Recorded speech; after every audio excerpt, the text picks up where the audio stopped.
Hello to you. Let's enjoy the ride as we get to know haiku. Do you know that a haiku is an ancient verse form that originated in Japan way back in the 19th century, which is derived from the word hoku? Its first verse was called a haiku because it sets the mood of the verse. However, in the 19th century, haiku took a form of its own.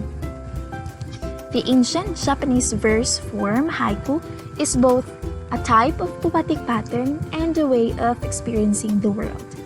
What makes it different is that it has a definite structure that the writer must follow. Now, let us take Matsubasho's example of a haiku entitled The Old Pond.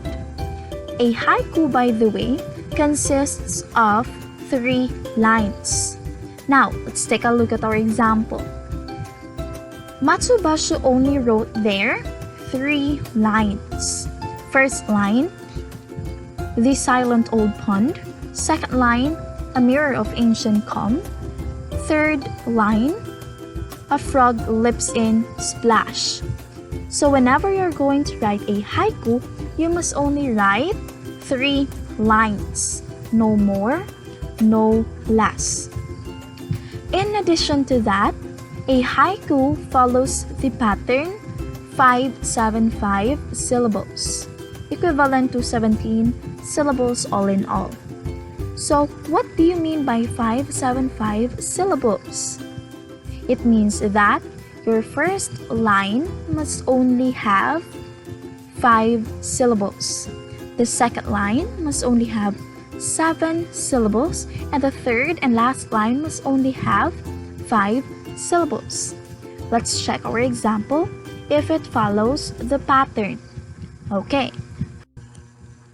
First line, let's count. The silent old pond. For the first line, we have there 5 syllables. Let's move on to the second line. Let's count. A mirror of ancient calm. For the second line, we have 7 syllables. Still correct. Now let's move on to the third and the last line. Let's count.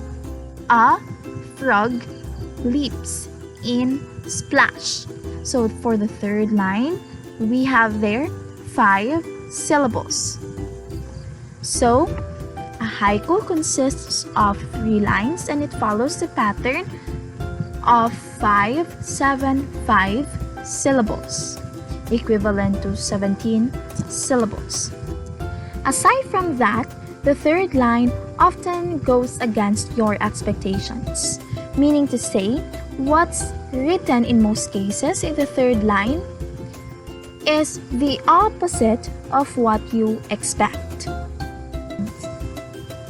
On top of that, a haiku generally discusses and deepens a fleeting moment, a natural phenomenon, or an observation of nature and its elements like animals, insects, and seasons.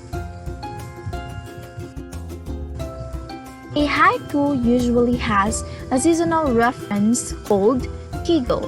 It has 2 juxtaposed subjects with 2 contrasting parts. So that's kigo. The ending words also do not need to rhyme in writing a haiku.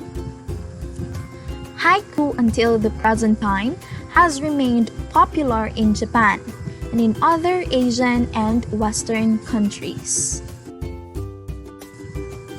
Matsubasho, who is Japan's greatest haiku poet, believed that real poetry was leading a beautiful life with nature.